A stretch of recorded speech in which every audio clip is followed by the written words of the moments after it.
at home. Gunny George Murdoch was a seasoned soldier with 20 years of experience.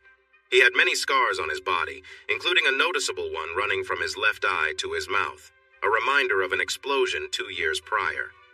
He sat holding his driver's head while watching him lose consciousness. Their vehicle had flipped over and was now on fire nearby. They were in a group of 3 trucks, and the first one hit an explosive device, causing a tragic accident. In the chaos, George pulled his driver, Simon Wilcox, from the vehicle after it was struck by a rocket. Simon was badly injured. George quickly applied a bandage and gave him pain relief, thankful that Simon was unconscious and not feeling any pain. Help arrived after a brief fight, and an Apache helicopter took care of the threat from a nearby building. Unfortunately, by the time they got Simon to safety, he had passed away. Later, when they returned to their base, George learned from his commanding officer that because of the heavy losses, they would be sent home early. This news brought relief to the men, as their deployment was supposed to end a month later. They boarded a plane and landed back in the U.S. at 2:30 a.m. Gunny made his way to his home. His wife, Jill, whom he had been married to for 12 years, was not expecting him until much later. At home, she was in bed with another man when George entered. He left his bags by the door and went to the bedroom. When he saw Jill with another man, he felt a rush of emotion. He turned on the lights and shouted, startled by the scene before him. "George, what are you doing here? I can explain!" Jill exclaimed, clearly shocked. George confronted her about the situation, expressing his hurt. Jill responded, "You leave me alone for months. What did you expect?" At that moment, George remembered the painful image of Simon and the sacrifice he made. In his overwhelming sorrow and anger, George acted without thinking, and the situation escalated suddenly. Jill started to scream, so Gunny pulled her close and covered her mouth. She fought against him, but soon went quiet. He looked at the 2 still forms and felt nothing inside. After cleaning himself up and putting on his army clothes, he packed a couple of backpacks and loaded them into his truck in the garage. He gathered as much food and water as he could find and put that into his truck, too. Then, he got his service weapon and a rifle along with all the ammunition he could find. Leaving things as they were, he went into a spare bedroom to get some sleep. The next morning, Gunny checked to make sure he had everything and left. At the gate, the security guard waved him through. He didn't have a plan, just a strong feeling that he needed to get away quickly. He thought he had a few hours before anyone discovered what happened. So he drove for 3 hours before stopping. He continued for another half hour to the nearest town, where he changed into civilian clothes but kept his army gear for later. He then went to a used car dealership and traded his truck for an old Ford pickup and some cash. Feeling tired, he drove until he could barely keep his eyes open and parked at a campsite to sleep in the cab. Gunny drove deeper into the forest, looking for a good place to leave the truck hidden from view. He found an old logging path and followed it until he could park far into the woods, covering the truck with branches and leaves. From now on, he would travel on foot. As night fell, he set up a simple camp and settled in for rest. Back at the base, his absence was noticed during the morning meeting, but his commanding officer thought nothing of it since Gunny had been out late. However, when his officer hadn't heard from him by the afternoon, he sent a sergeant to check on him. When the sergeant arrived and found the door open, he entered the house calling for Gunny. It was silent, and after searching the downstairs and upstairs, he discovered the still forms. He felt no sympathy for them, but knew he needed to report what he found. An hour later, a search began. Gunny, used to discomfort, found it easy to sleep on his bed made of ferns. He dreamed about a friend he lost and returned home to a woman who didn't understand what he did. He woke up feeling angry, thinking about how many service members risk their lives for those who are unfaithful. As he lay there, dark thoughts filled his mind, and he decided to make those who betrayed their partners understand the seriousness of their actions. In his mind, he began to think of a plan. Over the next few months, he started to carry it out. He would walk deep into the forest, set up camp, and then head back to town. On the way, he would stop at a campsite to clean up and then go into town to find a bar. He would choose a quiet spot and observe the other people there. It was easy to notice when women were interested in meeting someone, but he would only pay attention to those wearing wedding rings. He would approach them, offer to buy a drink, and chat for a bit. When he felt they trusted him, he would ask about their rings. If he believed they were not faithful, he would invite them back to his place. Once outside, he would lead them to a secluded area, lean in for a kiss, and then do something terrible to them. In his mind, he was helping the husbands by getting rid of someone he thought was untrustworthy. After a few of these acts, he would pack up his camp and move to a new town. In total, he harmed 12 women over 9 months. One night, as he was about to hurt someone else, the woman managed to surprise him by pulling out a weapon and said he was under arrest. 2 officers appeared from either side. In a panic, he grabbed the weapon and started to threaten them. The officers shot at him and he fell down, injured. One of the female officers checked to see if he was alive and called an ambulance. Though he was rushed to the operating table, he did not survive. But what happened next was eerie.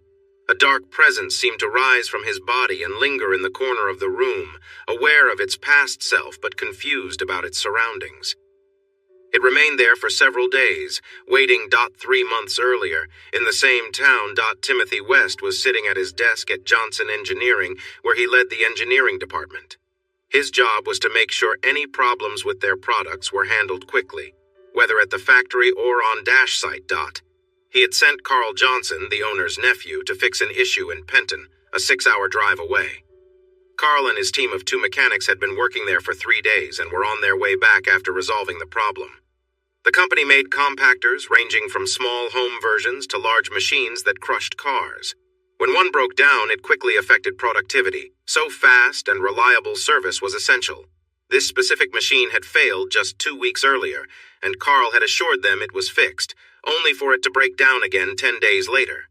When Sam, the owner, called Tim into his office, he informed him that the machine had failed again, and the company insisted that Tim go and sort it out personally. Tim didn't like arguing, so he agreed to go away for a few days. He called Chris to tell her he had to cancel their dinner plans. Chris was upset and said she would go out anyway because she didn't see why it should ruin her fun. After hanging up, Tim felt sad and wondered what happened to the loving wife he once knew. Timothy West was 32 years old. He had done well in school, earning a master's degree in engineering and a bachelor's in computer science. He was average in height at 5'9" inches and weighed about 150 pounds. He wasn't good at sports, but he was smart, with an IQ of 150. Though he had never been in a fight, he had been hurt a couple of times.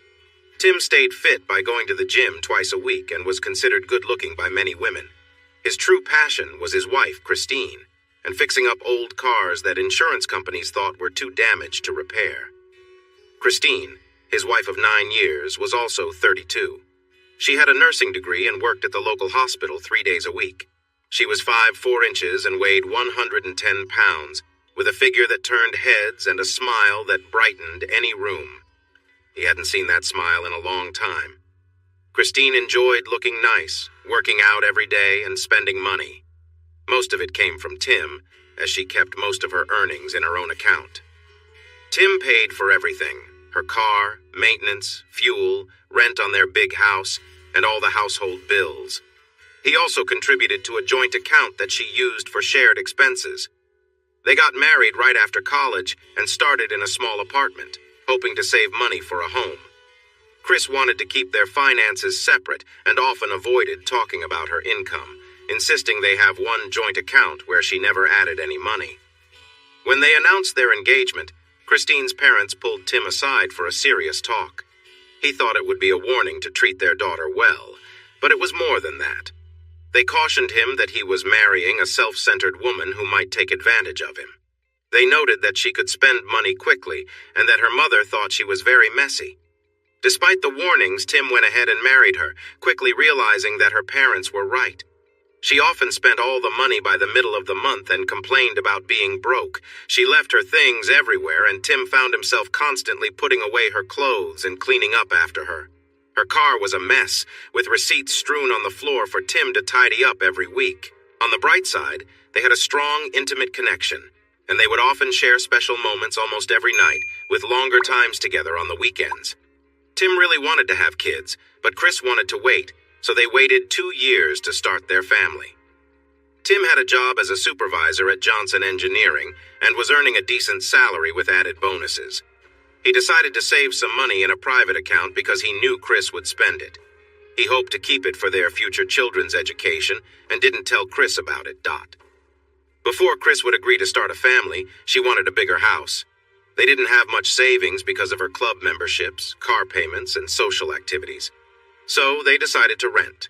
They found a nice 3-bedroom house with a garden in a safe area that had a shared pool, barbecue facilities, and a gym. Chris didn't want to switch gyms because all her friends went there. Tim usually gave in to her wishes because he was more on the passive side.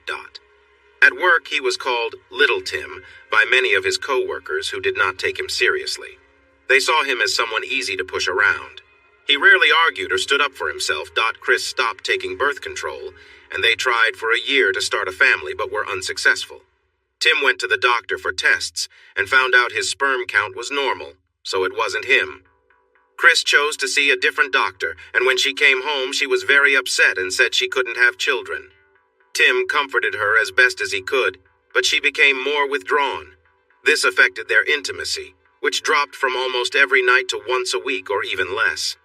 She also started to argue over little things and, about 6 months ago, began to belittle Tim in front of friends and family. Tim just accepted it, as he often did. It was no surprise when he agreed to go help Carl with a problem his team couldn't fix. When Tim got home to pack a bag for a couple of days, he noticed the messy breakfast dishes still on the table. When he went to their bedroom, he found clothes strewn everywhere from Chris trying to decide what to wear. He quickly cleaned up and washed the breakfast items before packing his bag. As he drove to his hotel, he thought about the past few months of his marriage. It all began at a company barbecue when Chris met the new head of the legal department, Troy Sims. Troy was a former NFL player who had to retire due to a knee injury. Everyone noticed him for his tall and strong appearance. Tim felt uncomfortable when Troy called him Little Tim right to his face. Standing on tiptoes, Tim pretended to look around and shouted, "Where's Little Tim?" He was right next to Troy. Then he acted surprised and said, "Oh, there you are. I didn't see you." Everyone laughed when Tim turned red and walked away. Troy just chuckled and said, "It's just a joke, little buddy." Some people in the office didn't find it funny. The head of HR talked to Tim and offered to give Troy a warning for how he acted. Tim just said it was fine and not to worry. The BBQ on the first Saturday of June was when things took an awkward turn. Tim and Chris parked, and as Tim stepped out, he saw Troy and his friends at the bar. Chris pointed at Troy and asked who he was because she thought she recognized him. Tim explained who Troy was and said that he and Troy didn't get along because Troy was rude. Chris wanted to meet Troy, so they walked over to greet Mr. Johnson, the owner. Troy spotted them and called out, "Hi, Timmy. Is that your sister?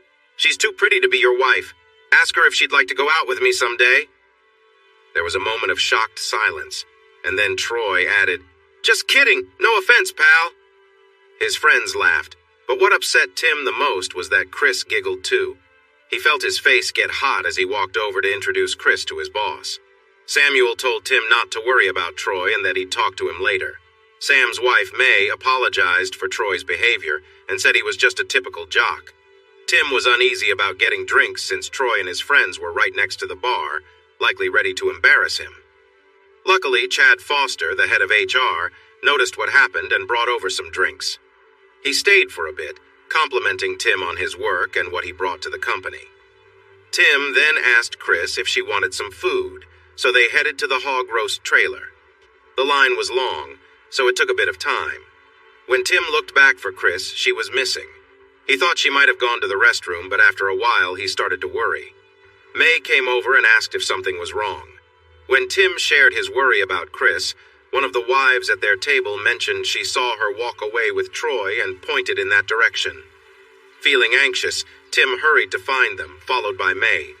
He walked around some bushes and saw them standing close together, talking quietly. When Chris noticed him, she stumbled over her words. "Hello, honey. Troy was just showing me the view over the lake. Isn't it beautiful?" "Yes, very nice," Tim replied, sounding a bit annoyed. "What are you trying to say?" "Calm down, Timmy. We were just having some fun. It's no big deal," Troy said, grinning. "We're leaving now," Tim said, taking Chris's arm. She pulled away and replied, "Stop acting like a child, I'm staying." "Well, I'm going. I'm sure you'll find a way to get home." He walked toward the car. May watched. "If you care about your marriage, you better go after him and say sorry." And went after Tim. May turned to Troy, saying, "You better stop that smirk if you want to keep your job and stop bothering other people's wives. The BBQ is over." Troy knew better than to argue. His job depended on her. Chris reached Tim at the car, but instead of opening the door for her, he got in on the driver's side. Tim usually opened the door for her, and she could see how upset he was. Once they got home, Chris began speaking as soon as they stepped through the door. "What was that all about? He was just being get along, and you laughed when he teased me feel. My own wife laughing at me? Then while I was getting food, he took you behind the bushes. We weren't doing anything wrong. We were just talking. You were talking too quietly and too close, and you know it. It doesn't matter what you think happened. Others saw it too, including my boss. Now, I told you he's not a good guy, but all you could see was a faint. Or we'll have to rethink our relationship." With that, Tim went into his office and closed the door. Chris stood there, shocked. Tim had never spoken to her like this before. Things were tense around the house for the next week. They only spoke when necessary. One evening, Chris sat down with Tim and apologized for her actions. She promised to make it up.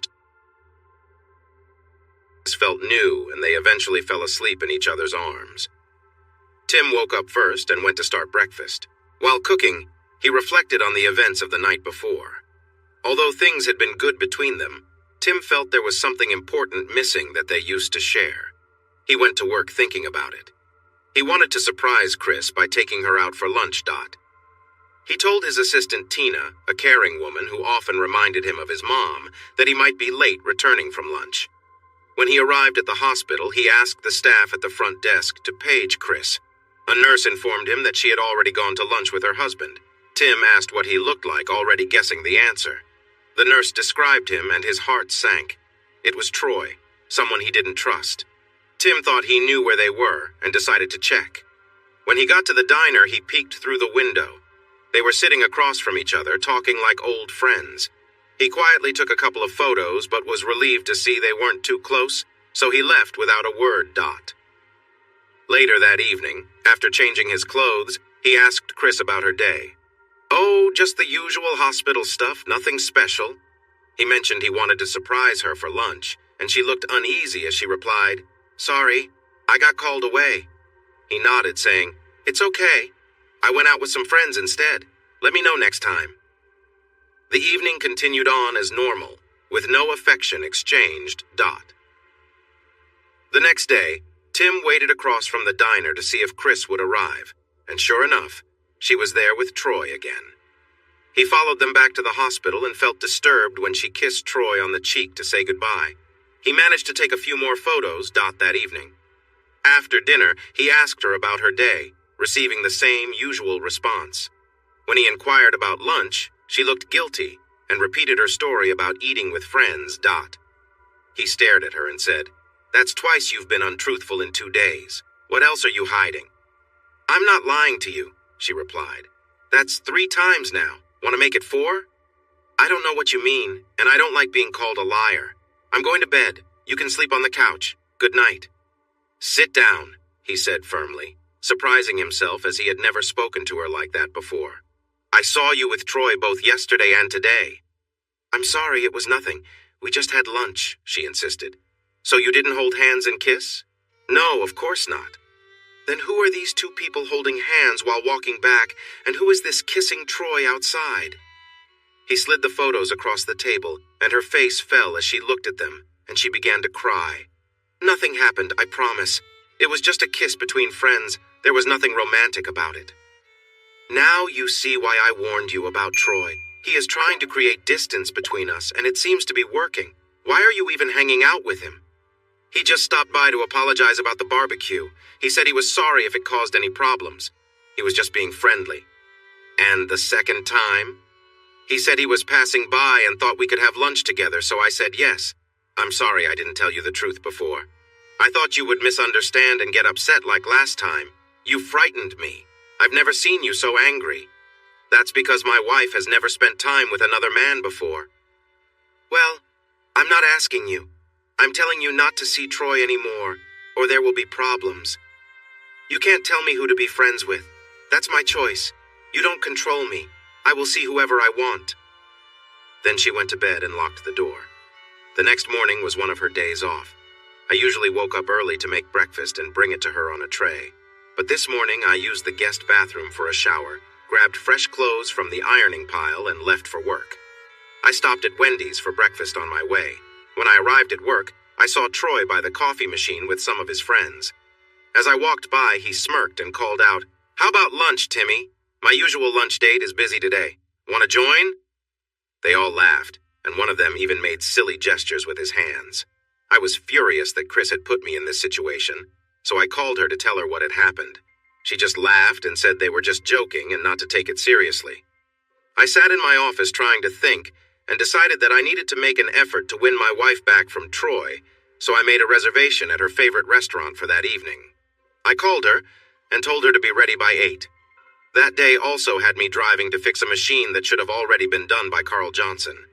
I found myself wondering who Christine would take to dinner with her, so I called a friend from school days, Harry Price. He was a bit like me, a nerd who studied computers and electronics. Now, he owned a small security company that worked mostly on background checks for the government. He was happy to hear from me. We had kept in touch over the years, so my call wasn't a surprise. When I shared my concerns about Christine, he shifted into work mode. "Okay, I know what she looks like, but can you describe him?" I gave him a good description, and when I mentioned Troy's name, he said he could look for his photo online. I told him I didn't want any information until I got back from my trip, as I didn't want to be distracted. He said he understood and would wait for me to reach out.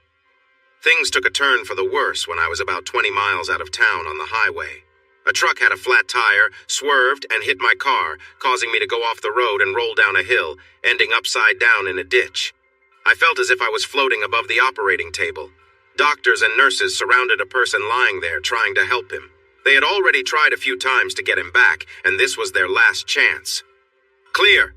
Thump! Thump! One more time! Clear! Thump! Thump! No response. I'm calling it. Note the time." As he said this, I noticed another spirit that looked similar to mine. This one was nearly white, while mine was more dark. As we came together, I could feel a connection, and we merged into a gray color. Then it felt as if we were pulled back into the body on the table, and the last thing I heard was, "I don't believe it. We have a heartbeat." I lay there listening to voices that seemed far away. It's a miracle. He was dead, no pulse, and nothing on the monitor. But now he's alive and looking good, though I'm not sure he'll walk again. I drifted off to sleep again. I could see a bright light through my closed eyelids and tried to open my eyes, but they felt heavy, like they were stuck. I think he's waking up. As my eyelids opened, the bright light hurt my eyes. "Mr. West, can you hear me? Croak, croak. Nurse, get some ice chips." I felt a cold, wet sensation on my lips. It tasted refreshing. "Where am I?" "You're in the hospital, Mr. West. Do you remember what happened?" "I was going out on a call. I remember seeing a truck hit the barrier, then nothing. Is my wife here?" "Yes, she's been here since it happened. She just went to get a coffee and will be back soon." "Why can't I feel my legs or move my arms? What's wrong with me?" "I won't lie to you, Mr. West. Your injuries are serious and your back is broken, so please don't try to move. You could hurt yourself more." Just then, the door opened and Chris came in. When she saw I was awake, she placed her coffee down and rushed to my side. I couldn't move my head because it was secured, but she held my hand and kissed me gently. I felt tears on my face and realized she was crying. "Oh, thank goodness you're alive. I've been so worried. You were in a coma for 3 days and they were unsure if you would wake up." I must have dozed off again because when I opened my eyes, I was alone. I pressed the button for the nurse, who came in quickly. "Has my wife gone home?" "Yes, Mr. West, but that was yesterday. She'll be back later. Would you like something to eat?" "No, but I'm very thirsty." The nurse brought me a glass with a straw. I never thought water could taste so good. I closed my eyes again and drifted back to sleep. Chris visited me every day and stayed until the nurses told her it was time to leave. While I was in the hospital, our lawyer came to see me. He told me that the truck that hit me was found to be faulty. He said I should hire a lawyer to get compensation for my injuries. He suggested a friend of his and promised to reach out to him for me. Harry Price, a friend of mine, had heard about my accident and came to visit. He told me that Chris had dinner with a guy named Troy that night and showed me some photos of them sitting together. His investigator had followed them to a nightclub and had more pictures of them dancing. There was nothing inappropriate in the pictures, but it troubled me that she was out with another man without telling me. Harry mentioned that Troy dropped her off at our home and warned me that I wouldn't like the next picture. She didn't invite him in, but gave him a kiss that felt too friendly for my liking. I asked Harry to keep watching her, and he said he was already doing that.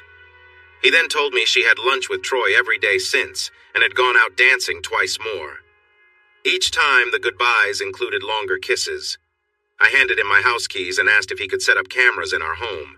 He agreed, so I had him write a letter to the security guards at our gate, giving him permission to enter our house without telling Chris. I signed it, knowing the guards wouldn't inform her since I was the only person on the rental agreement. That afternoon, a man came into my room and introduced himself as George Faith, the lawyer my friend had recommended. We talked for more than an hour, and we agreed he would seek damages of $10 million. He was honest that we might only get half of that, but he believed we had a strong case since the accident could affect my ability to walk. I signed a document to hire him, and he left. That night, I waited for Chris, knowing our marriage would hinge on how she reacted to what I had to say.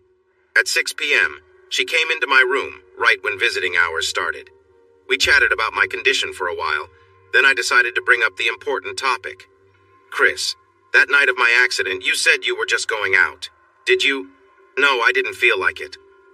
And do you remember when I asked you not to see Troy anymore? You said you would do what you wanted and it was none of my business? She started to fidget and couldn't look me in the eye. Do you remember? Yes, I'm sorry about that. You just made me upset. I didn't mean it. So you haven't seen Troy since then? No, of course not. I wouldn't go against your wishes. You're my husband. Have you ever heard the saying, 3 strikes and you're out? It's a rule from baseball. If the player misses the ball 3 times, he is out. Okay, but how is that important? Well, you've not been honest with me twice tonight, and if it happens again, our marriage might not survive. She seemed upset and almost yelled, I've never lied to you. Why do you think I'm a liar? I reached under the covers and pulled out an envelope with the photos Harry gave me. First lie, you said you didn't go out that night. I handed her the picture of her having dinner with Troy. She looked at it and gasped, covering her mouth. Then I showed her a photo of her dancing with Troy and she began to cry. Second lie, you said you weren't seeing Troy, but you've had lunch with him every day since my accident. You also went dancing with him twice. Can you explain? I'm really sorry. I promise nothing happened. We just talked. He's not what you think. After your accident, he wanted to check on you and we went to lunch. It felt nice to have someone to talk to and he was very kind. Yes, we danced, but he never tried anything. I didn't tell you because I know how much you dislike him, but he really is a nice guy. Tears were streaming down her face. Think carefully before you answer. Our marriage may depend on it. Have you ever kissed him? I could see her thinking. She knew I had an idea of everything else. Maybe if she hesitated, she could avoid trouble. Yes, I kissed him on the cheek to thank him for being there, but it didn't mean anything. I love only you. 3 strikes, you're out. I showed her the pictures of her kissing Troy in 3 different places. Now, tears were flowing down her cheeks and she was starting to sob. Oh God, I'm so sorry. I didn't mean for it to happen. It just felt right and I wasn't thinking clearly. Please forgive me, it won't happen again, I promise. I can't explain how much this hurts our marriage. At the very least, we need to go to counseling to fix this. Luckily, it didn't go further than a kiss. If you had invited him into our home or gone to his place, we would be getting a divorce. If that's what you want, say so now. I don't want a divorce. I love you. And I didn't want a wife who disrespects our marriage, but that's what I have. Tim, I'm sorry. I promise to make things right if you give me the chance. Chris, I don't want a divorce either, but I won't live in a marriage based on lies. This is your last chance. If you see him again, we're done. Do you understand? I promise." Just then, the buzzer rang, signaling the end of visiting hours. Chris came over to me, kissed my cheek, and whispered, "I promise." Then she left. I felt drained, both physically and emotionally, so I went straight to sleep. The next day, Harry came to visit. I could see he wasn't happy. He sat down in the chair and looked at me with concern. "Tim, I'm really sorry, but I have bad news. Troy came to your house and stayed the night." My heart sank, and tears started rolling down my cheeks. Harry moved closer and placed a hand on my shoulder. "Tim, it's not entirely her fault. He slipped something into her drink. The video shows it clearly." "Harry, it doesn't matter. She promised me she wouldn't see him again.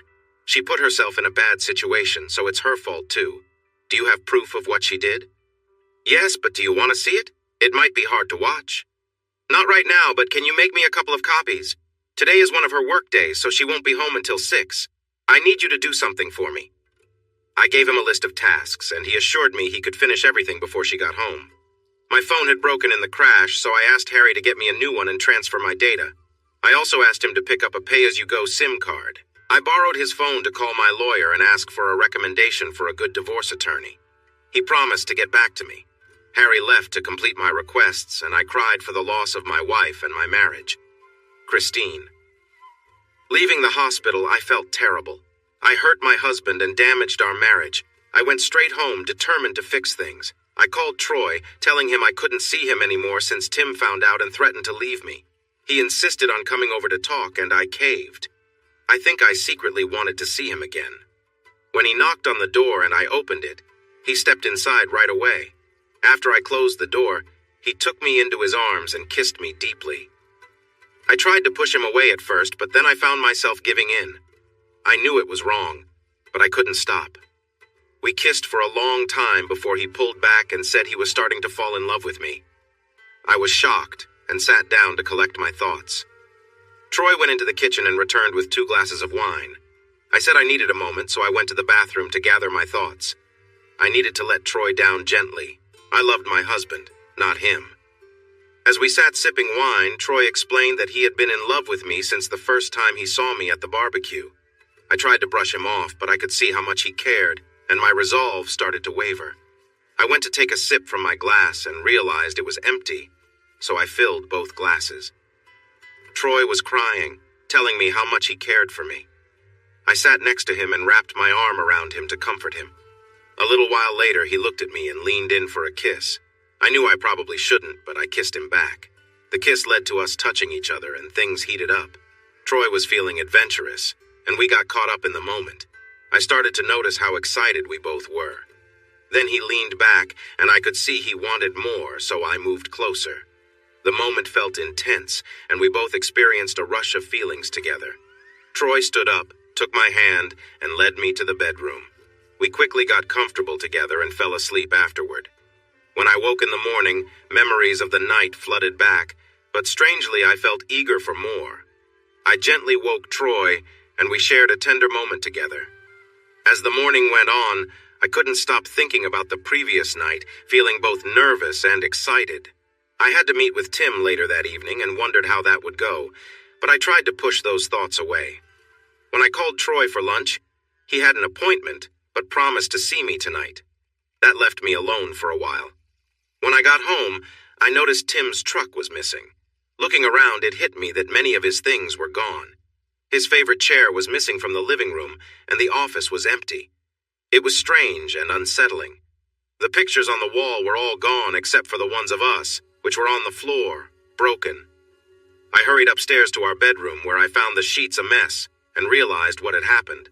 I opened the closets, and Tim's clothes were all missing. It was as if he had never lived there at all. Feeling anxious, I quickly changed and drove to the hospital. When I arrived at Tim's floor, the nurse stopped me. She said Tim didn't want to see me and handed me an envelope. I tried to get past her, but she wouldn't let me in and said she'd call for help if I didn't leave. I had no choice but to step away. I sat in my car and opened the envelope, already knowing what it would say. I received some photos that showed me letting Troy in, along with pictures of us together in both the living room and the bedroom. There was a note that simply said, "You were warned." I started crying because I knew I had created this situation, and now I had to face the consequences. 3 days later, I was at the information desk waiting for some paperwork when a woman in a professional-looking suit approached me. "Are you Mrs. Christine West?" she asked. I replied, "Yes," and she handed me a manila envelope saying, "You have been served." She took a photo on her phone and walked away. My hands were shaking as I tried to open the envelope. I fumbled and dropped it, causing forms and photographs to spill out. My friends noticed and came over to see what was wrong. When they picked up the papers, they saw images of me with Troy. They dropped the photos on the counter and gave me disapproving looks before walking away. I knew my actions would soon be known by everyone at the hospital.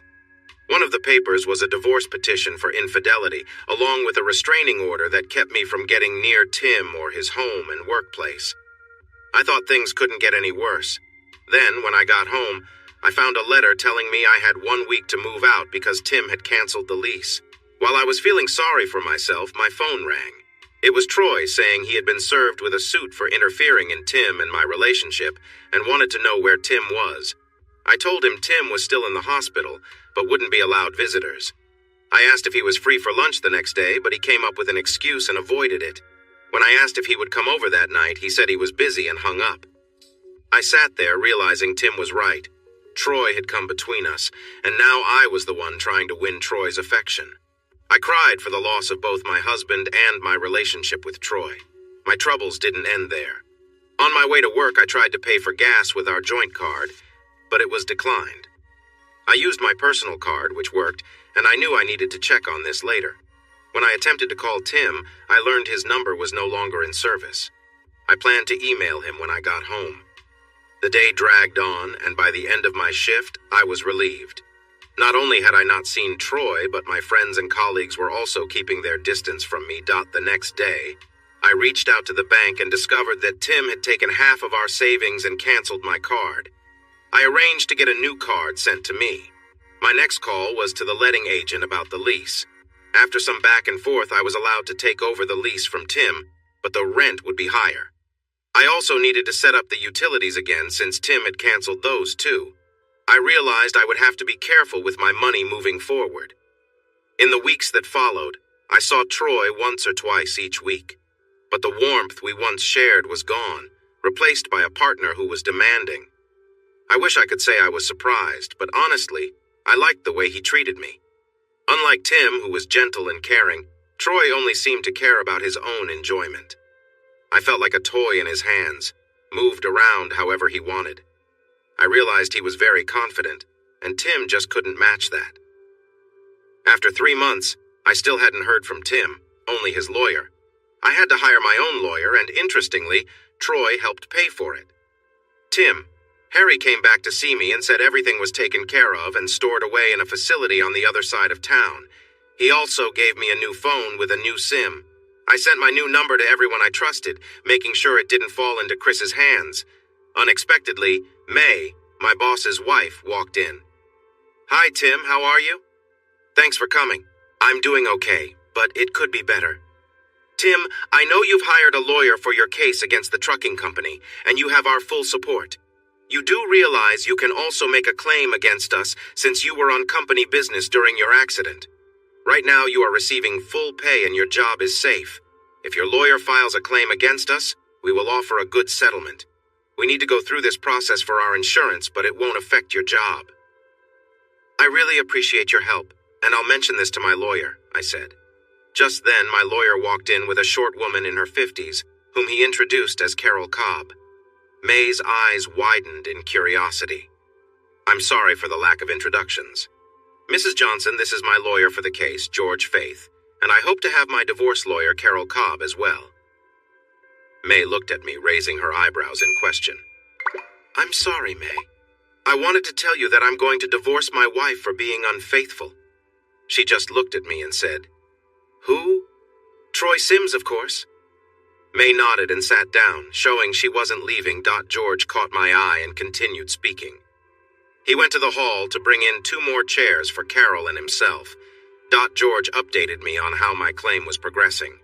Once he finished, he excused himself and left. Carol asked if I had any proof of Chris's unfaithfulness. I told her I had some photos and a video, but I was still waiting for the video. She asked to see the photos, and I handed them to her. As she looked through them, May stood behind her and gasped softly. Then both Carol and I were surprised when May shouted, "That untrustworthy person is trying to take advantage of a man's wife while he's in the hospital, and she's not doing any better either. I'm going to fire him first thing tomorrow, and then I'll make sure she loses her job too. I support the hospital where she works, so it's time for some payback." "Wow, she was really angry," Carol said. "Can you wait a bit before doing anything? If she loses her job, Tim might have to pay a lot more money.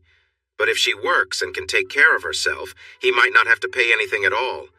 And if he decides to take action against Mr. Sims for stealing his affection and she's not working, it will get thrown out.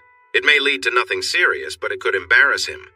Once the divorce is final, you can fire him and her too." May agreed to hold off for now. She said she had to leave and kissed me goodnight before going. Carol asked me some questions and if I could show her proof of Chris's income and our finances. She also gave me advice on how to protect my money. I asked if I could get a restraining order against her, and she agreed. Then she asked when I wanted to send her the divorce papers. I said as soon as I could, but at her job. I explained what I had done and planned to do, and she said it was all fine since only my name was on the rental agreement. The next day, I called the renting agent to end my lease right away.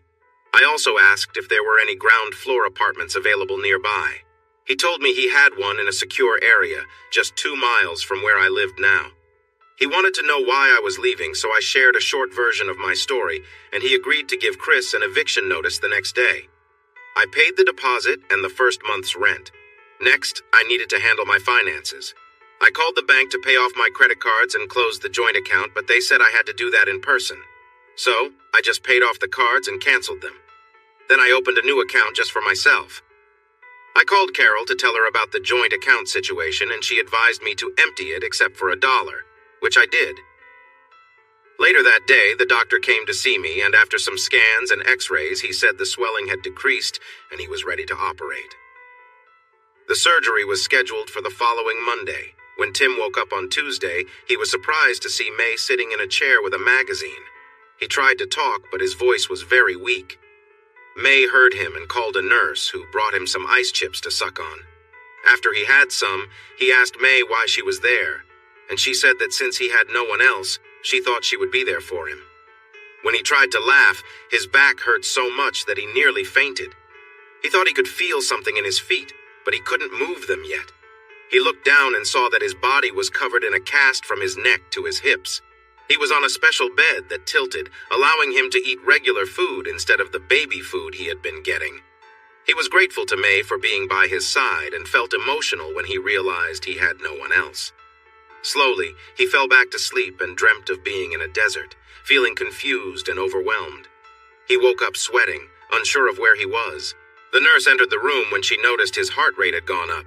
She asked if he was all right. "Yeah, just a bad dream," he replied. "Now that you're awake, the doctor will want to see you. I'll call him."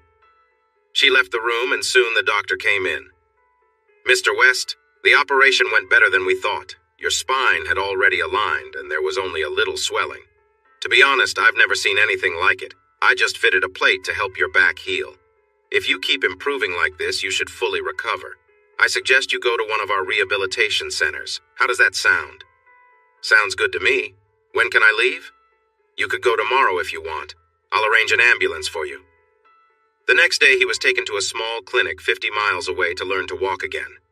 When they took off the cast, he started doing many exercises to help his back. The doctor, who had done his surgery, came to check on him.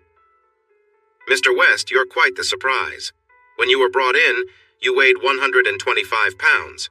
After being less active, you should have lost weight, but now you weigh 155 pounds with strong muscles. That's unusual. There's also something else. It looks like you are developing a scar from your left eye to your mouth. Have you been hurt there before?" "No. Could it be from the crash?" "There's no record of an injury there, so probably not. We'll keep watching it. The good news is that you are healing faster than we expected, so I plan to remove your stabilizing plate tomorrow. You could be out of here in the next 2 weeks." During this time, Harry kept him updated on Chris. After he had her removed from the hospital, she went home and cried a lot. She received a notice to leave the house but managed to keep the lease in her name, so she was still living at their old place. Harry also told him that Troy was often visiting and sometimes stayed the night, enabling him to gather plenty of evidence for the upcoming divorce. But he did say that all the video recordings from when she took over the lease wouldn't be allowed in court. He also mentioned that she had stayed at his place a few nights. I asked him if he could watch Troy's place, and he said he could, but it would be against the law, and we could get in trouble if caught. I told him I only wanted the information for myself, and wouldn't share it with anyone else. He agreed to see if he could set up some recording devices and promised to let me know. I thanked him for helping me move my things into my new apartment, and he joked that I owed him a beer dot. After I got better, I was finally taken out of the clinic and picked up by Harry, who brought me to my new apartment that I had never seen before. We parked next to my truck in the secure underground garage and went up to my new home.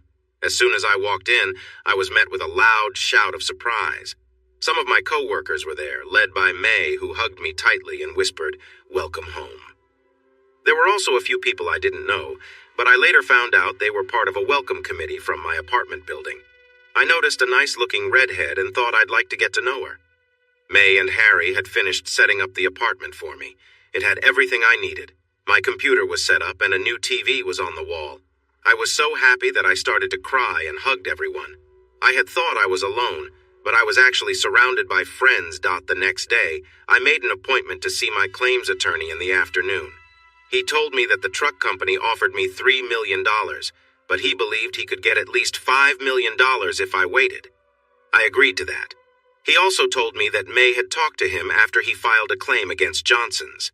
After some negotiation, they agreed to pay me $1.3 million and keep me on as the head of engineering. He accepted their offer on my behalf, and the check was put into a separate account that my wife wouldn't touch. As I drove around my new neighborhood feeling happy to explore, I looked for shops, restaurants, and other places. I spotted a gym and suddenly wanted to join, so I parked and walked to Sam's gym and MMA training. When I stepped inside, I smelled sweat, lotion, and leather.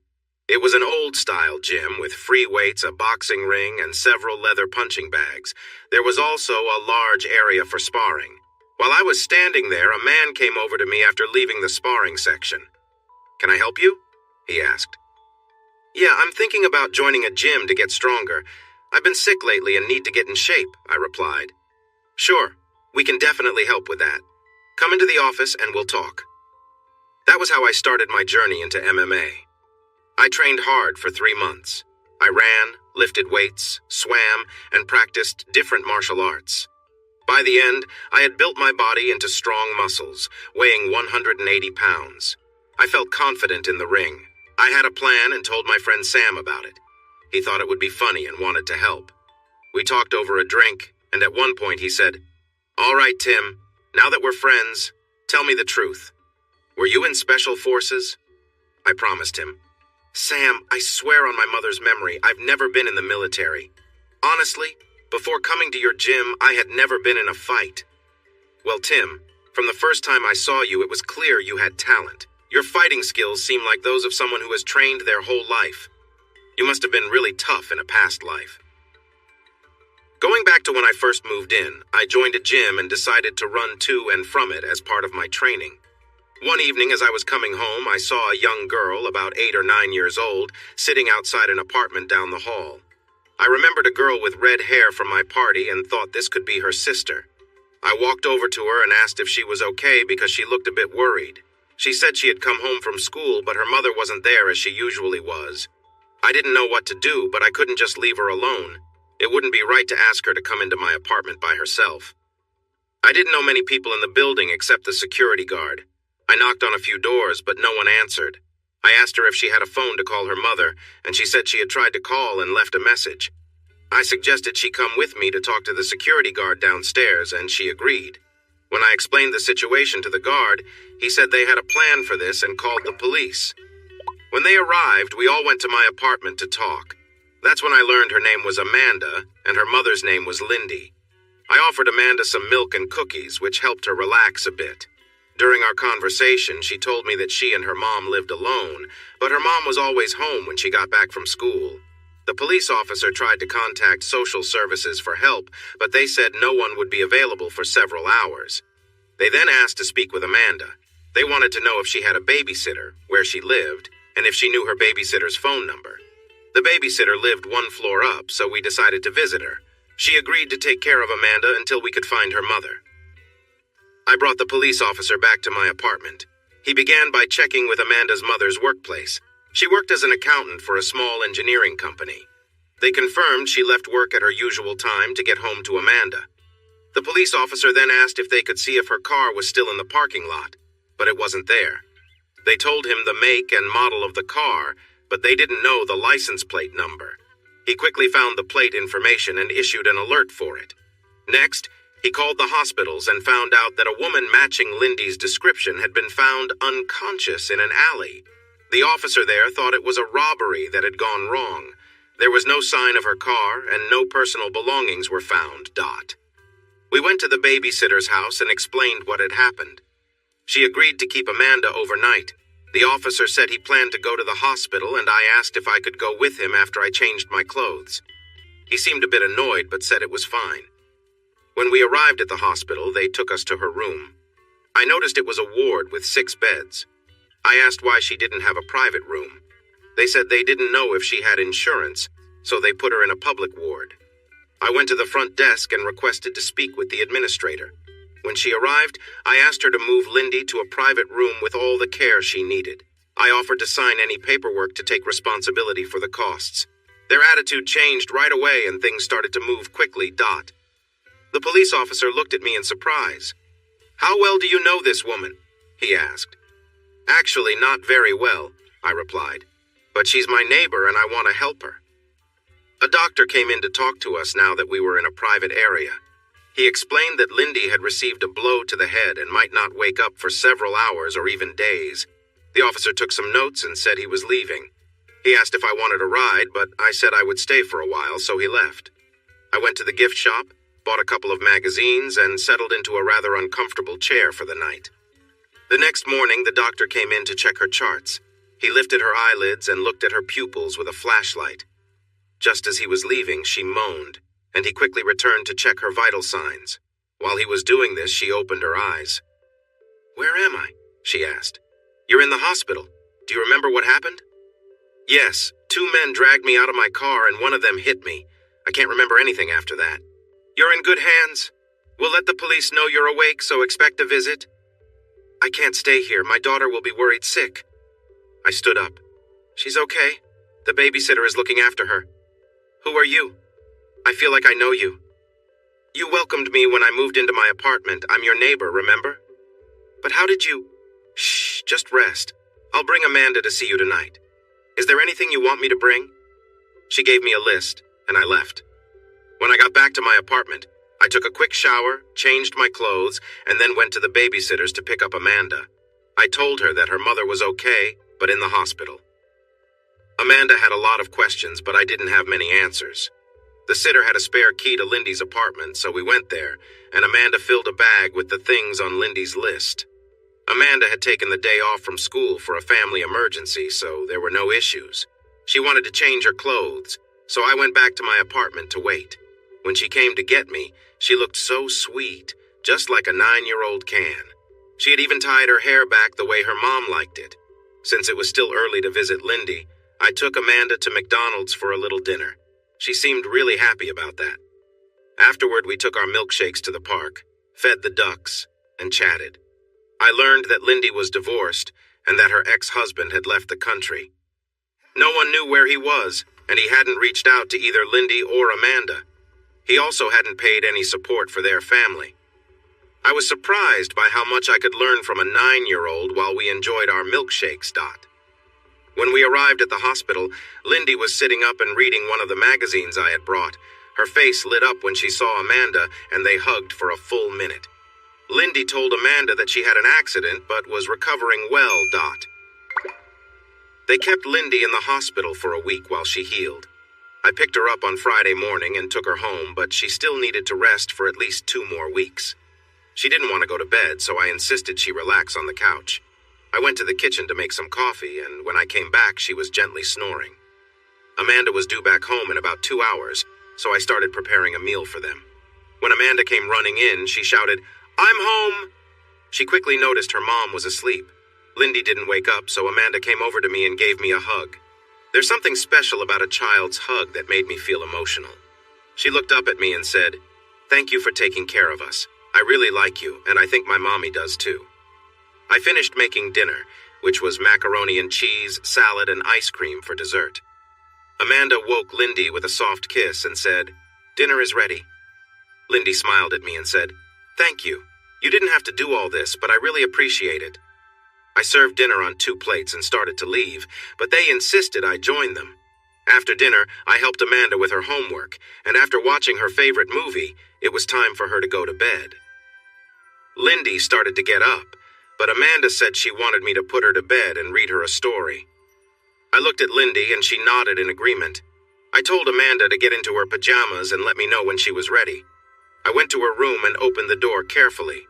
She handed me her favorite book. I turned to the marked page and began reading. About 10 minutes later, her eyes closed, and she fell asleep. I marked the page and placed the book on a shelf. Before I left, I did something I never thought I would do. I leaned over and gently kissed her forehead. As I turned to go, she mumbled something in her sleep. "Love you, Tim." I froze, not sure what to think. I was certain she was asleep, so she probably didn't even realize what she had said. When I sat down across from Lindy, she asked me what was wrong. I told her what happened, and she just laughed, saying Amanda had already told her how she felt. I didn't know what to say and sat there, still trying to process everything. It was getting late, so I cleaned up the dinner dishes and was about to leave. When I opened the door, Lindy was standing there beside me. She leaned in and gave me a soft kiss on the lips. "That's to say thank you for everything you've done. We really appreciate it." I returned to my apartment and closed the door behind me, still feeling her kiss on my lips. Over the next few weeks, we grew closer. We had dinner together often, sometimes at their place, and sometimes I took them out. Whenever we were at their apartment, I would read Amanda a bedtime story until she fell asleep. Afterward, Lindy and I would sit and talk until it was time for me to go. One night, during one of our chats, I told her about the tough times I'd been through, and by the end, I had tears in my eyes. I also admitted that I knew part of her story, as Amanda had told me while we were feeding ducks. Lindy found that hilarious and agreed with me that you should never underestimate a child. We kind of started dating, but Amanda was always with us. We even went to Disneyland, Florida for a long weekend, staying in separate rooms, of course. Amanda was starting to feel like the daughter I never had, and Lindy and I grew very close. Still, I was afraid to take things further and risk ruining everything. One morning, there was a knock on my door. Lindy and Amanda were there, and Lindy asked me to come over for dinner that night. She mentioned that she needed to discuss something with me, which made me feel uneasy. I looked at Amanda, who just giggled. That evening, I knocked on Lindy's door. She called for me to come in. She was wearing a house coat and gestured for me to sit down across from her. Then came the words I had been dreading. "We need to talk." My stomach dropped, and I thought about leaving, but as I stood, she asked where I thought I was going. I admitted that I thought she wanted to end our friendship. "No," she said. "I want to know why you haven't even tried to kiss me. I know you're not avoiding me, so what's going on?"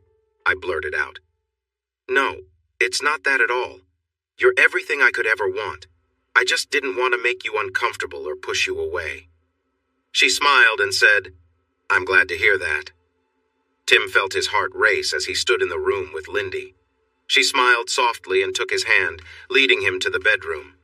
The room was quiet, and the air felt heavy with anticipation, but it wasn't rushed. They shared a few tender moments, and as they grew closer, the connection between them deepened. They kissed, their embrace filled with warmth and care. Tim lay beside Lindy, gently holding her as they talked, sharing their thoughts and feelings. They exchanged kisses and soft touches, each one more tender than the last.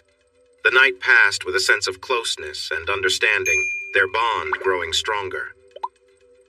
As they drifted into sleep, Tim wrapped his arms around her, holding her close. The next morning, the smell of breakfast filled the air. Tim woke up, feeling content and at peace. He got up, showered, and walked into the kitchen in his boxers. Lindy was cooking, wearing her house robe. They exchanged a shy glance, and she blushed slightly. Tim walked over and gently hugged her. "Do you regret anything from last night?" he asked softly. Lindy smiled, shaking her head. "No, not at all. Do you?" "Never," he replied. "It was one of the best nights of my life, and you're an amazing woman." They shared breakfast together, enjoying the calm of the morning. Afterward, they headed out to pick up Amanda, ready to continue their day, stronger and more connected than ever before. It was a Saturday, so there was no school or work. We took Amanda to the cinema to see the newest Frozen movie. Afterward, we went to McDonald's for lunch. While we were enjoying our milkshakes, Amanda asked me in her little girl voice, "Are you going to be my new daddy now?" Lindy and I almost choked on our drinks, but I answered, "Would you like me to be?" "Yes, more than anything. Can he, Mom, please?" I said, "Amanda, you're putting Tim in a tough spot. We haven't even talked about it yet." "I'm sorry, Tim. You must feel awkward." "Actually, I'm thankful to Amanda. I was too shy to ask you myself." "So, in answer to your question, Amanda, I would really like to be your new daddy if your mommy agrees."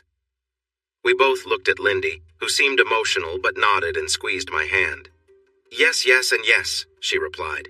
"Amanda, this is your fault, so you'll have to come with us ring shopping." Amanda jumped up and accidentally knocked over my drink. "I promise to be the best daughter ever," she declared. We spent the afternoon ring shopping. We found a small jewelry store that had a variety of engagement rings. I noticed Lindy gazing thoughtfully at some antique rings. When she asked to see a selection of reasonably priced rings, I requested to see the ones she had been looking at. I told her to choose one without worrying about the price. She picked a beautiful diamond ring surrounded by small rubies and tried it on. It fit perfectly. I told the shop assistant we would take it, and Lindy kissed me happily while Amanda giggled beside us. Once we got home, Amanda insisted on showing the babysitter, Mrs. Ross, Lindy's new ring. Mrs. Ross seemed thrilled for us and asked when the wedding would be. I explained that I was in the middle of a divorce, so I couldn't make any plans just yet. That night, after Amanda went to bed, Lindy and I cuddled on the couch. I mentioned that I would be going back to work next Monday and that my boss was excited to see me again. The next day, I visited Harry. He said he had a lot to discuss. I arrived at his office just after 10. He sat me down and started a video. True to his word, Harry had installed cameras in all of Troy's rooms.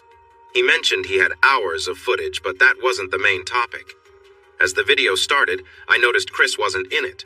Instead, it showed Troy in his basement, which he had turned into a nice hangout space with a bar and some friends. I recognized one of them as Carl Johnson. They were chatting about Chris. Carl said, "That girl you have is something special. When do we get to hang out with her?" Troy replied, "Soon. I've been helping her relax a little each time we meet so that she'll want me around." I can't believe how foolish she is. Tim told her not to see me anymore, but what does she do? She calls me and asks me to come over. So I went to meet her. I pretended to be sincere and poured her a drink. By the time we finished, she seemed very interested in me. We've been seeing each other regularly since then. She just can't get enough and keeps asking me to come over. Man 1. So what's the plan? Troy. The usual. I want her to move in with me after the divorce. Once she gets her settlement, it should be worth a good amount, and then I can take advantage of her. She mentioned having a life insurance policy. If something happened to her partner, she would get a payout. We could set up a situation like before, and then I could benefit. Harry paused the video. "Tim, I know this is about your divorce, but we need to involve the law, even if this video can't be used as evidence." I contemplated for a moment. What if I could get Troy to confess to his plans on tape? Would that help? Yes, that would work, but how will you get Troy to admit to his wrongdoings? I have a plan. I'll use his arrogance against him, and in return, I will get my revenge. Just leave it to me. I then gave him a list of tasks. My next call was to Sam to arrange a meeting for a personal dispute next Friday. I told him that I would send more details later. Then, I called May to let her know I could return to work on Monday. She agreed and asked if I wanted Troy and Carl fired before then. I told her to hold off because I had a plan for them. I explained what I had learned about their intentions, and she was shocked and upset, asking what I intended to do about it. I assured her I would clarify everything on Monday. I arrived at work early on Monday to set things up. I placed a recording device under my desk and a small camera on the bookcase. I got to work on my tasks as the office started to fill up. My assistant, Tina, was starting her computer when she saw me. "Oh, Mr. West, it's great to see you. Are you back for good?" "You look great, and yes, I'm back for good." At that moment, I saw Troy heading to the coffee machine, followed by Carl and some of their friends. I decided to approach Troy, who looked at me with a smirk. "Hello, Timmy boy. How's your wife?" he said, earning chuckles from his friends. "I wouldn't know. She's with someone who takes advantage of people while they are down." Rewrite the provided text using simpler, more common words and terms, aiming for clear and straightforward language while maintaining a narrative storytelling tone. Remove sexually gratifying content. Remove any words, phrases, or situations that could be perceived as sexually suggestive or intended for sexual gratification. Remove detailed descriptions of violence and murder, scenes involving guns, weapons, torture, and the consequences of those violent actions, and replace them with subtle sentences to retain the main content. Completely remove all 18+ scenes, including undressing, having sex, and any content violating policies on explicit material. If the passage contains scenes of violence, abuse, or torture, tying hands and feet, removing underwear, describing bathing, descriptions of removing pants, taking off shirts, sexual descriptions, obscene positions, defamatory words, dirty words, insulting human dignity or sickness, completely remove them by euphemizing and shortening them as much as possible. Replace the 18+ content with equivalent but as subtle as possible. For example, have sex plus undressing equal sign, make love. Replace them with similar situations expressed in a more neutral manner to avoid violating community guidelines on sexual content. This entails breaking down complex vocabulary and concepts into more accessible language suitable for someone with an intermediate level of English fluency. The rewritten text should avoid using words that go beyond basic English and ensure that sentence structures are simplified, using short sentences and words with fewer syllables wherever possible. The aim is to convey the same story and emotional tone as the original, but in a way that's easier to understand for readers who might find complex language challenging, while keeping the word count consistent and alternating sentence lengths for ease of reading and maintaining the storytelling mode. This is the text that needs to be rewritten. "Oh, but you knew that already, seeing as you're the lowlife." There was a sharp intake of breath, and Troy went to come at me, but Carl held him back, saying, "Don't not here, there are witnesses, we'll take care of him later." I looked at Troy and laughed. "Don't they call you the bear? If so, that makes me a terrier, because I intend to bait you every chance I get until you stop hiding behind your friends." "Well, what about it, Troy boy, up for a bit of one-on-one, or are you too chicken?" "I'm gonna fucking beat you to death, you little weasel." "Words are cheap. Is that all you've got? You're just a bag of wind." "I'll tell you what, why don't we settle this in the ring, just you and me? You can even bring some of your friends to give you courage. And just to make it interesting, why not have a little bet on the side? Anytime, any place, you name it. And just what is the bet going to be? Let me guess, if you win, you get your wife back." "Fuck no, I don't want her. She's damaged goods. I wouldn't touch her with yours, let alone mine. No, if I win, I get your car and your house with everything in it plus $20,000. If you win, you get my truck, the SLK Merc, $20,000 and this." I held up a voice recording device, Troy said. "And what the fuck is that supposed to be?" "Come into my office and we'll talk about it. You too, Carl. It concerns both of you, something about Denver, Vegas, and Hector." They both turned white and nodded. I walked towards my office, and they followed like two lost puppies. When we got into the office, I sat down, but they had to stand as I had removed all the other chairs. I played the recording for them, and saw then turn an even whiter shade of pale. "Okay, boys, you know what this is, don't you?" "Well, don't you?" "Yeah," in unison. "So let me get this straight. You find a suitable woman, worm your way into their affection drug, then abuse them. Then you convince them to divorce their husbands and clean them out. You then increase the drugs and get them dependent so that you and your friends can gangbang them. Then when you're finished with them, you sell them to a pimp in Vegas called Hector, who puts them on the street. Tell me, is that what you do? You know it is so. What are you going to do about it? Just one more thing. If the husband is worth more dead than alive, you arrange a little accident. The insurance pays out and you do the same as before with the woman. And that is what you have in store for me. And Christine, isn't it? Yeah, but now you found out what's it going to cost us for your silence. Well, if you meet me in the ring as suggested and you win, this recording will be given to you along with the rest of the bet. Do we have a deal? Yeah, and I'm going to beat you in that ring, you fool, and I might also take your wife away. Oh, and Troy, just out of curiosity, what happened to that guy in Denver? He slipped off a bridge while walking his dog. But you were going to have another car accident, and you might still...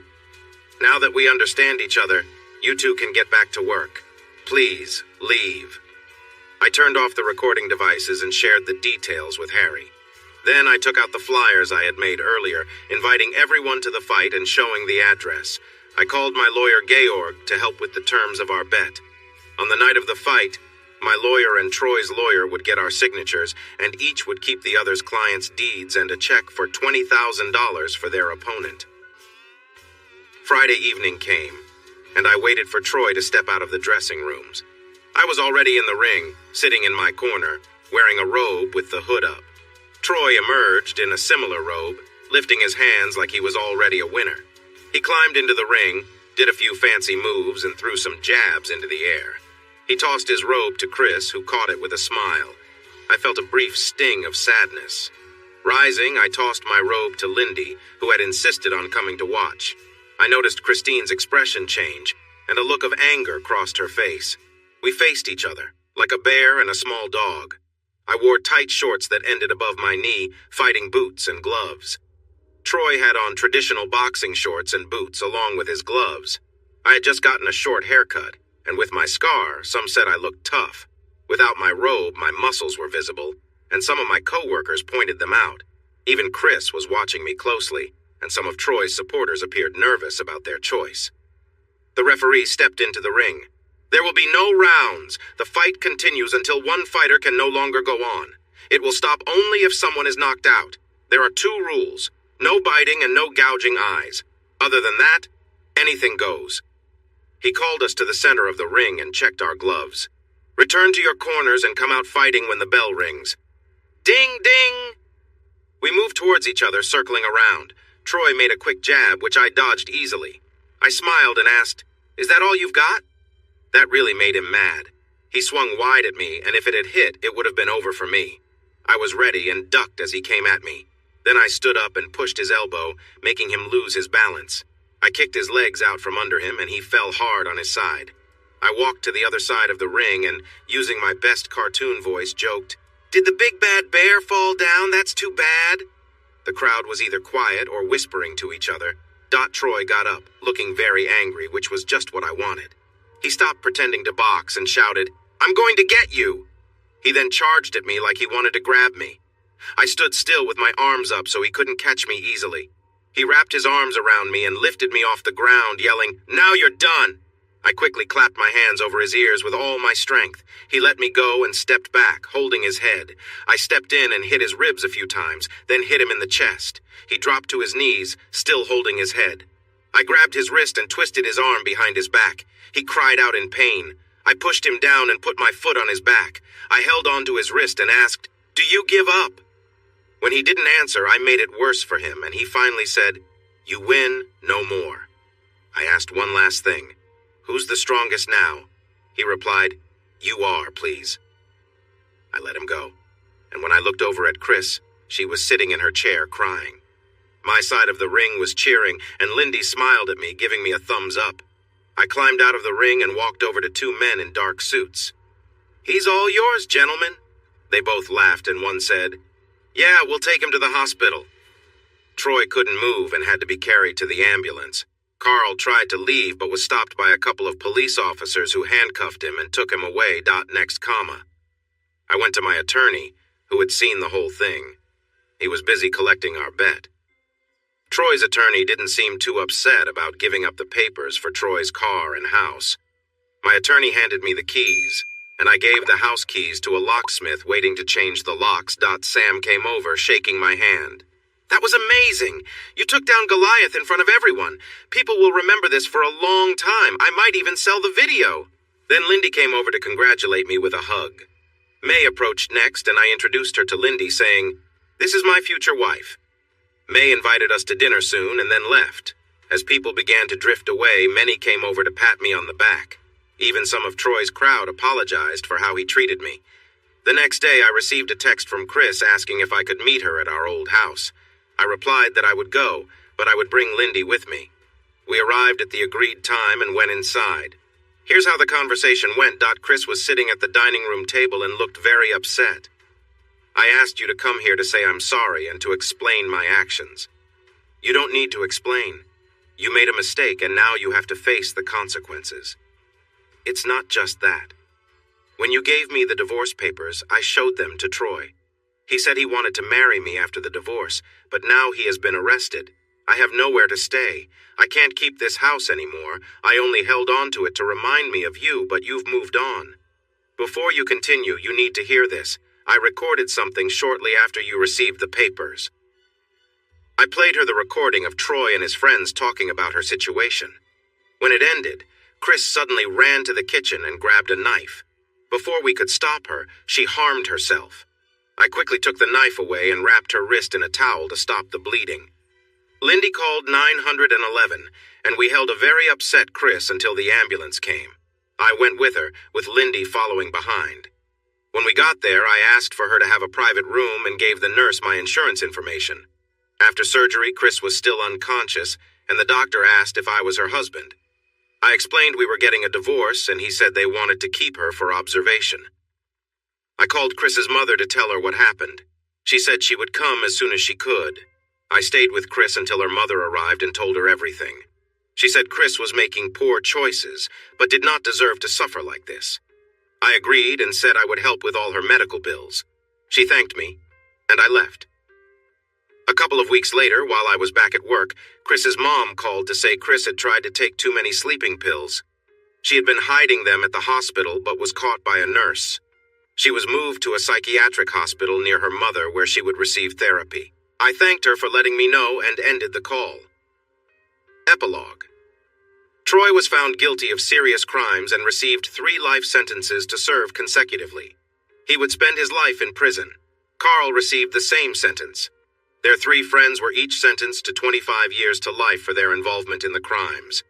Hector was sentenced to 20 years for human trafficking and organized crime. Chris attempted to harm herself again and was taken to a mental health clinic where she had a breakdown and ended up in a facility for mental health treatment. Lindy and I moved to a new 4-bedroom house and are excited to welcome our second child in 5 months. Life is finally looking good.